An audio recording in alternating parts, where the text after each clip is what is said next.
Next December, Romania will celebrate 22 years of freedom.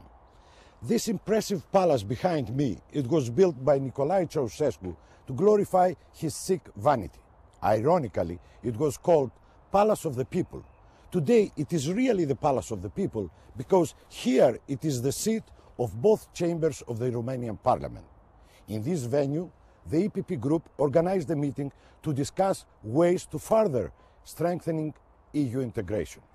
Hundreds of human lives were lost, 1 million cubic meters of marble and 700,000 tons of steel and bronze were used to construct this palace, but today the EPP meeting is vested with symbolism of its commitment to the value of freedom for all people. This point is underlined by the head of the Romanian delegation in the EPP group, Teodor Stoloyan. Of course, this building is today maybe the most important tourist point in Bucharest. Many tourists from different countries are coming to visit this impressive building, large building. But we remember, and we should remember always, that this building was built with a lot of sacrifice by Romanian people. We don't forget that we stayed in cold flats in Bucharest. People stayed in long lines to buy basic foods. For this building, work at the same time almost 40,000 workers, and many of them died here working for this building. Today, this building is the place of Romanian Parliament. Both chambers are working here. In fact, the EPP group, the largest political force in the European Parliament, wanted to mark the importance of its contribution in pushing the completion of the single market, as it has presented a resolution to the EPP Congress in this direction. The debates were dominated by the subject, as the EPP group believed that the answer to the current debt crisis is more Europe.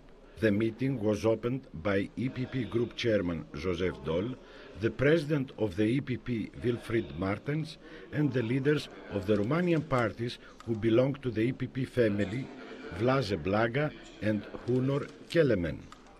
All have underlined the importance of working to strengthen EU integration by promoting the single market and put the emphasis on overcoming the crisis by ensuring that the people of Europe continue to march together.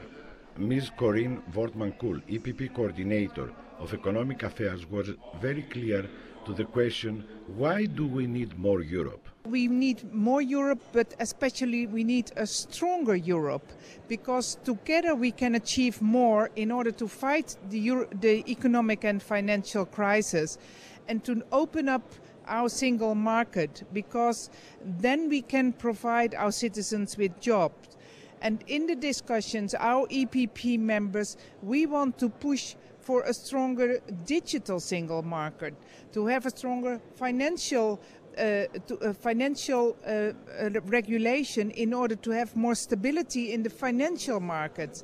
And we want convincing policies in order to have a strong industry. The challenge for the next years is the youth unemployment. More Europe requires in reality completion of the single market. For the single market we already have a lot of legislation, but it has to be properly implemented. Parallel to the group meeting, the European People's Party has organized here in Bucharest its regular congress in order to elect its leadership and to endorse several resolutions, of which the most important one asks for the completion of the single market.